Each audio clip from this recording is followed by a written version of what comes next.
Eu não vou falar como senadora eleita. Irmão, dá para acessar? Eu não vou falar como senadora eleita, nem como ex-ministra, eu vou falar como pastora. Eu estou muito feliz de estar aqui nessa noite. Os irmãos não têm ideia como foi importante para a gente vir aqui hoje. Não está fácil, irmãos. Não está fácil. E acredite, não é uma disputa política que nós estamos vivendo nesses dias. É uma guerra espiritual. E eu posso falar com autoridade nessa igreja. Primeiro, deixa eu cumprimentar todas vocês, autoridades, pastor, pastora, Gustavo, esposa, todos vocês. Que Deus abençoe. Morrendo de saudade do nosso bispo Abigail. Nossa bispa Nair não está aqui. Morrendo de saudade dela. E falando dele, eu quero falar da luta espiritual que nós estamos passando. Irmãos, eu estive aqui em 2014 e desafiei essa igreja a vir numa grande luta comigo para salvar crianças indígenas. Os irmãos lembram disso? Inclusive o nosso bispo colocou o anelzinho de coco no dedo. Ficou um tempo, eu tenho foto dele orando e o anelzinho de coco no dedo. Ele fez uma aliança com as crianças indígenas. E eu falei para os irmãos que estavam matando crianças no Brasil, que crianças indígenas com deficiência eram enterradas vivas no Brasil, crianças indígenas gêmeas ou filhos de mãe solteira. Tem 2 índios me acompanhando aqui hoje, estão sentados aqui no auditório, uma da Amazônia e um de Roraima. E eles estavam aqui comigo naquele dia. Inclusive mandaram uma mensagem agora chorando. E nós escrevemos uma lei, irmãos, em 2007, para salvar essas crianças. Essa lei dorme no Senado Federal desde 2007. Os nossos senadores cristãos, quando tentam aprovar a lei, a resposta que eles têm é que não tem clima político para aprovar uma lei para salvar a vida de crianças indígenas. Eu vou lá ajudar os irmãos ali, ó, a criar o clima político agora.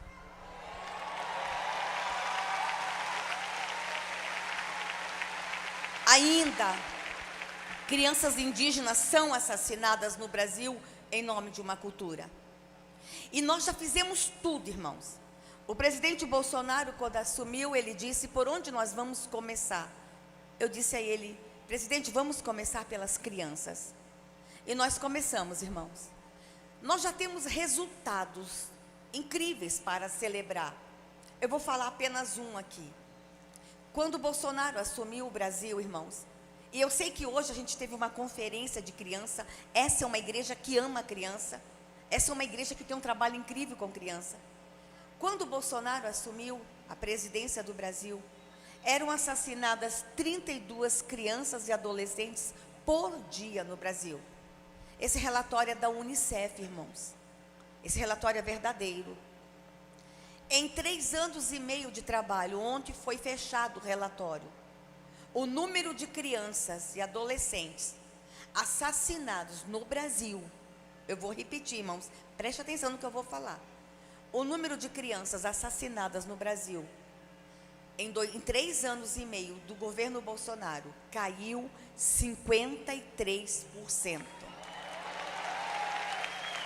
Nós tínhamos uma compreensão lá atrás que a violência contra a criança, o assassinato de criança indígena, a violência doméstica, o assassinato de criança em área urbana era sacrifício às potestades. E nós temos essa compreensão. Nós já conseguimos resolver todos os problemas? Não. Mas o inferno está com muita raiva do presidente Bolsonaro. Irmãos, acreditem, nós estamos diante nessa eleição, não é de uma disputa política, é de uma guerra espiritual. Vou encerrar aqui, irmãos. Quando assumi o ministério, eu sempre soube da violência contra a criança, os irmãos conhecem a minha história, mas quando eu abri as gavetas do ministério, eu me apavorei.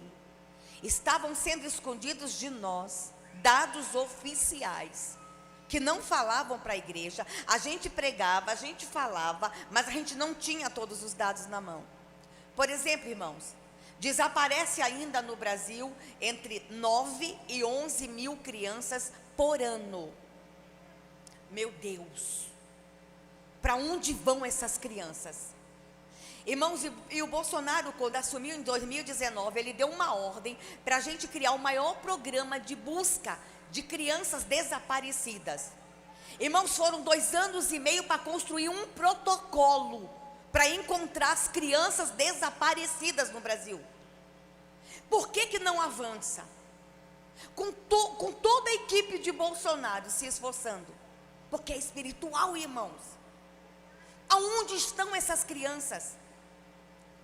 Irmãos, eu fui para a Amazônia e Bolsonaro disse: vamos para a fronteira, vamos fechar a fronteira, vamos atrás delas. Nós fomos para a Ilha do Marajó e descobrimos que crianças saem da Ilha do Marajó. Todo mundo pergunta: por que Bolsonaro está fazendo o maior programa de desenvolvimento regional na Ilha do Marajó?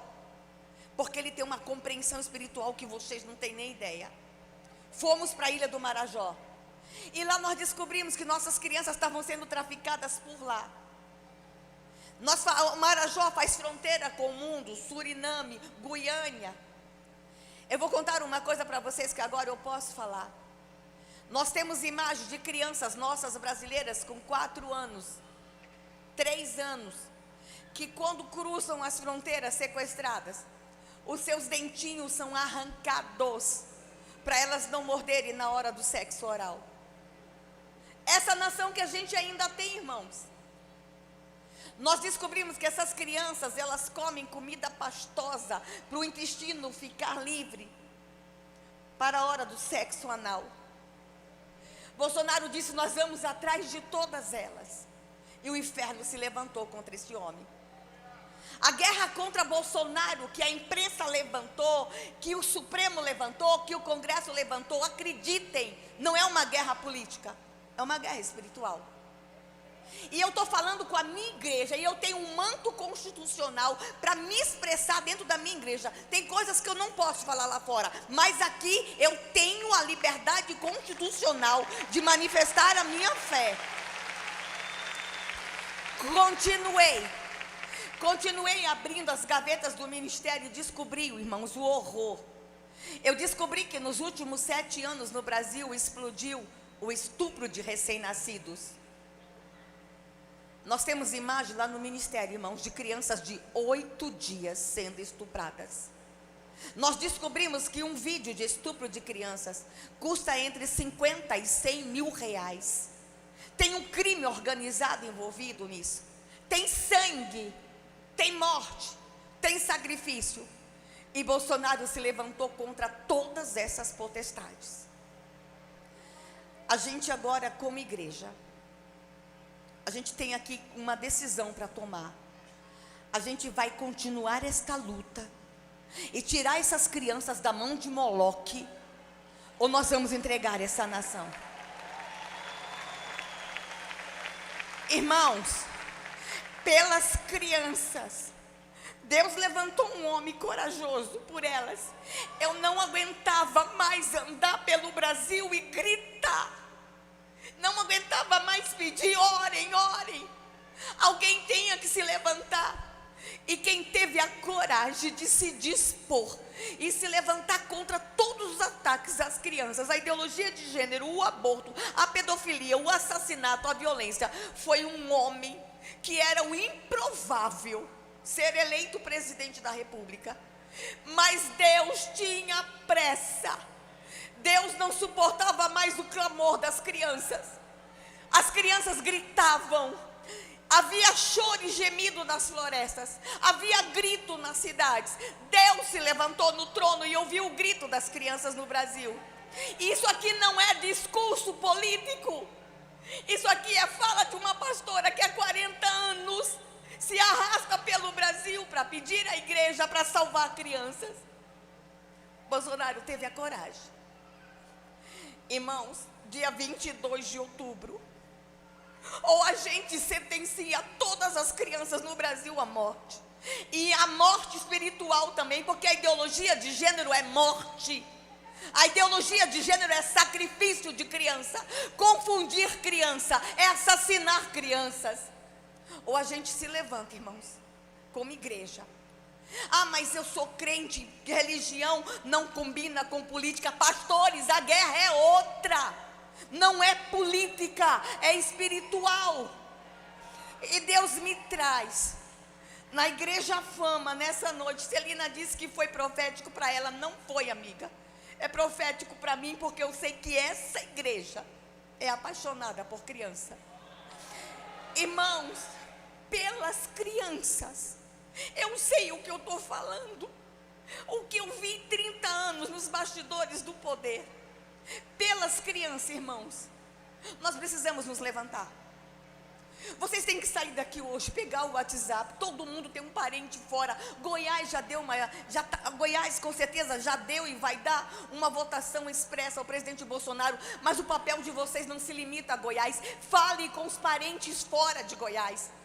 Fale com todo mundo, irmãos. Orem. Se vocês acham que eu estou exagerando, vão para casa hoje e orem. Pede a Deus para revelar no seu coração. É guerra. Que Deus tenha piedade do meu presidente. Que Deus cubra ele com seu manto o tempo todo. Vocês não têm ideia o tamanho dos ataques. Vocês estão vendo essa mulher aqui, alegre, feliz? Vocês pensam que é isso? Vocês pensam que de madrugada essa mulher não chora? Vocês sabem o tamanho dos ataques? Não são ataques políticos, são ataques espirituais. O inferno odeia esse casal. Que Deus possa, irmãos, nos dar revelação. Eu só vou sair daqui dizendo: Deus, toque no coração dos irmãos. Que Deus nos dê a revelação. E aí, pastor, a Michele não veio sozinha, não.